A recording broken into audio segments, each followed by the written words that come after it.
Fala, jovem! Seja muito bem-vindo a mais um episódio do Frozen Cast. Aqui nós vamos falar sobre anestesia, sobre oftalmologia, sobre o mundo invertido entre esses dois mundos, sobre a vida fora da matéria e talvez um pouco sobre medicina. E episódio de hoje: canetas emagrecedoras, jejum e risco de broncoaspiração. O que você precisa saber para informar o seu paciente no pré-operatório das suas cirurgias.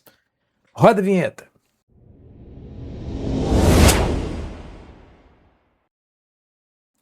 Primeiro ponto, preâmbulo. O que nós sabemos até o momento. Desde quando começou a ter anestesia, que a gente entende que os anestésicos causam dilatação na musculatura esofagiana, deixando esse paciente sob risco de regurgitação do conteúdo gástrico e, naturalmente, risco desse conteúdo ir parar aonde não deve, que é nas vias aéreas. Por conta disso, nós temos revisitações às recomendações de jejum pré-operatório. Eventualmente o jejum é muito longo, eventualmente nós achamos que o jejum está muito curto, eventualmente nós consideramos que é normal não respeitar o jejum, porque é só uma sedaçãozinha. Mas eu já vou lhe avisar, jovem, não existe dose segura de nenhum sedativo em relação a relaxamento da musculatura lisa do tubo gastrointestinal. Ponto.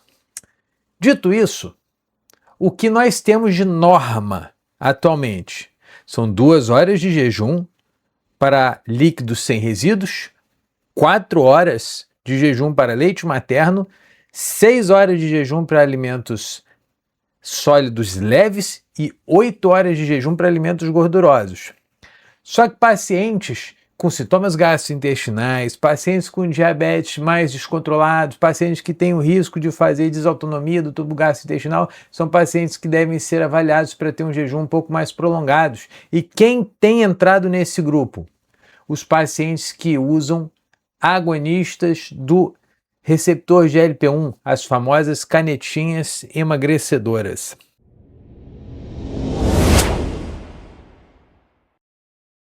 Qual é a nossa base de conhecimento? Em 2023, foi observado que alguns pacientes que estavam em uso de canetas emagrecedoras apresentavam de forma inadvertida regurgitação e aspiração de conteúdo gástrico sólido, em contexto em que supostamente esses pacientes tinham realizado jejum adequado antes da cirurgia. Isso levou a, obviamente, toda vez que você tem um evento, o que você tem que fazer? Investigar. E esses eventos foram investigados e vários trabalhos surgiram nesse meio tempo. Então, em 2023, a princípio, o protocolo era suspende medicação. Quanto tempo? 1 meia-vida. Ou seja, se você usa caneta uma vez por dia, suspende na véspera. Se você usa caneta uma vez por semana, suspende na semana anterior. Mas começaram a surgir alguns relatos anedóticos, começaram a surgir algumas reclamações da sociedade e isso foi investigado um pouco mais a fundo. Em 2024 surgiram alguns trabalhos que indicaram que na realidade a suspensão deveria ser um pouco mais rigorosa, que a suspensão deveria ser de 3 meias-vidas. E aí surgiu a recomendação de que, por exemplo, as medicações que eram utilizadas diariamente devam ser suspensas 72 horas antes da cirurgia. E as medicações que eram utilizadas 1 semana deveriam ser suspensas 21 dias antes da cirurgia. E isso para alguns pacientes era muito danoso. Mais investigação foi realizada, mais estudos foram realizados, inclusive atualmente a SBA está conduzindo uma revisão sistemática sobre este assunto. E, atualmente, saindo no dia 15 de maio de 2026, a Sociedade Brasileira de Anestesiologia, em conjunto com a Sociedade Brasileira de Diabetes e a ABESO, liberaram uma recomendação de jejum pré-operatório. E qual é essa recomendação?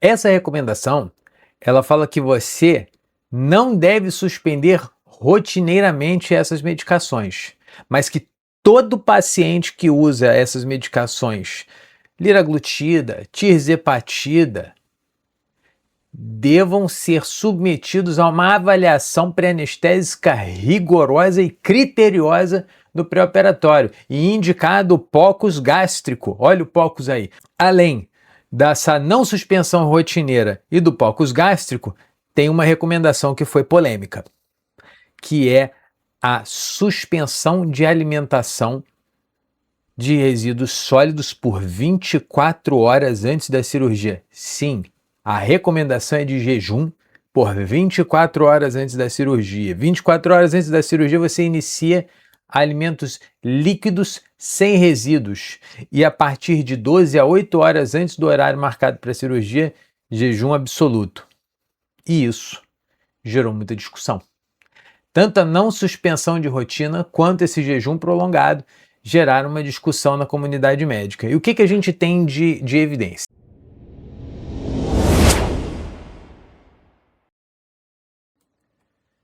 Primeiro que nem todo paciente que usa essa medicação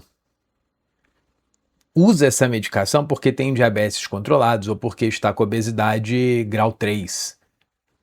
Muitos desses pacientes usam essas medicações por razões estéticas e esses pacientes não têm sintomas clínicos.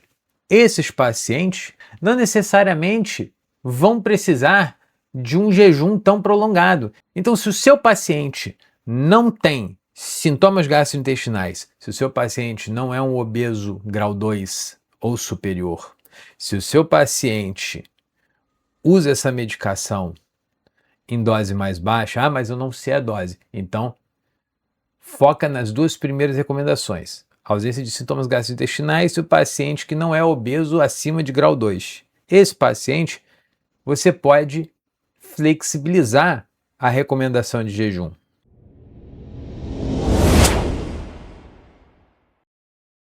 Mas essa política não pode servir para todos os pacientes.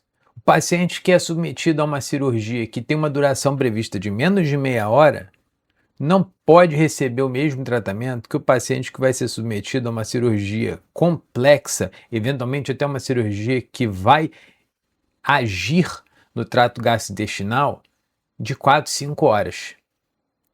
Então, quando você faz uma análise objetiva do seu caso, se o seu paciente vai ser submetido a uma cirurgia de menos de meia hora, você pode ser mais flexível tanto em relação à não suspensão das medicações quanto ao jejum. Se você tem um paciente que vai ter uma cirurgia de duração intermediária de meia hora a 60 minutos, você vai ter que individualizar um pouco mais o caso e flexibilizar aqueles pacientes que são plenamente rígidos, sem sintomas e sem eventos, e eventualmente aumentar o grau de jejum no paciente que tem um grau maior de sobrepeso, um IMC maior, que tem uma doença do refluxo gastroesofágico, e já os pacientes que você prevê uma cirurgia de mais de uma hora, você já deve ser um pouco mais rigoroso no seu jejum. Por quê? Porque isso é uma previsibilidade de necessidade de sedação nesses momentos. Ou até se seu paciente tiver um colapso cardiocirculatório nesse tempo em que ele está sob influência de anestésico, mesmo que você faça a prática de cuidados anestésicos monitorizados, quanto menor o tempo de influência, ou seja, menor a duração da cirurgia, menor a chance desse paciente ter um evento de regurgitação do conteúdo gástrico.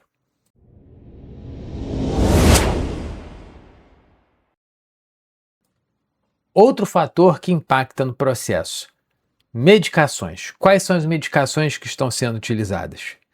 Se você vai basear a sua prática naquela combinação do dia a dia, que é midazolam, fentanil e propofol, e aí então você não tem como encaixar o seu paciente no seu quadradinho.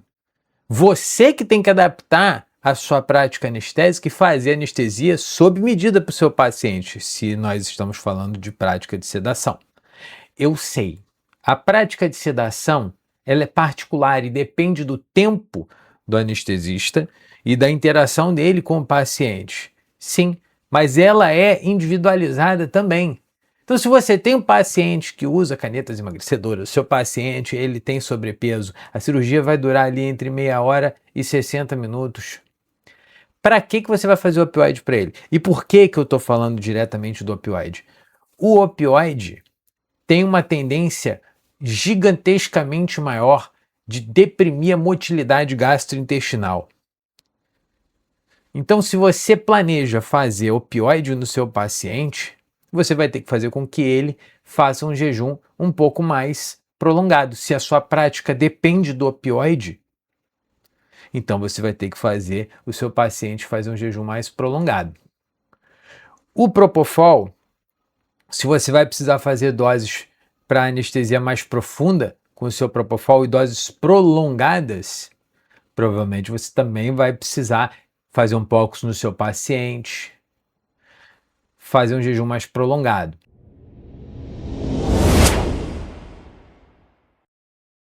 Em relação à técnica, em relação à adaptação para a cirurgia oftalmológica, a minha recomendação vai ser sempre bloquear o paciente. Se o paciente não tem nenhuma contraindicação especial para o bloqueio, esses pacientes fazem parte de um dos grupos que mais se beneficiam do bloqueio. Porque se você bloqueia o seu paciente e você conseguir abolir a sensibilidade intraoperatória nesses pacientes, a tendência é que você precise usar menos medicações no intraoperatório e você mantém esse paciente mais acordado durante todo o período cirúrgico. Isso serve para cirurgia de catarata, serve para cirurgias mais prolongadas, como glaucoma, transplante de córnea, e serve também para cirurgias mais prolongadas ainda, como algumas cirurgias de retina. Na cirurgia oculoplástica, eu faço a mesma recomendação: bloqueie o seu paciente, deixe o seu paciente muito bem bloqueado, conversa com ele, fala que é importante que ele esteja um pouco mais superficializado, mais tranquilo, porque tem uma chance menor de broncoaspiração. Na cirurgia plástica ainda tem um outro contexto, que você consegue em alguns casos subir o dorso do seu paciente, o que é benéfico para o seu caso. Mas e se você precisar fazer sedação profunda? Porque existem casos que você precisa fazer sedação profunda. E se você precisar fazer anestesia geral? Então você vai ter que proteger a via aérea desse paciente.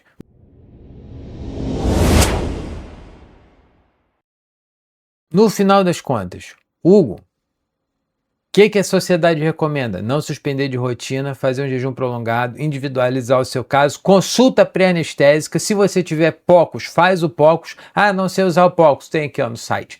Tem um guia de fazer POCUS gástrico também que eu adaptei da Sociedade Brasileira de Anestesiologia. Tem também o outro guia que eu fiz só sobre esse assunto, ainda falo mastigado sobre as medicações e o impacto que elas têm no refluxo gastro. O que agora está faltando? Jovem, dê o seu like, se inscreva no canal.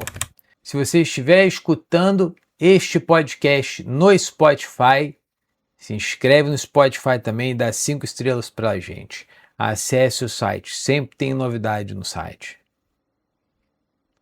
Um enorme, gigantesco abraço, meu caro jovem.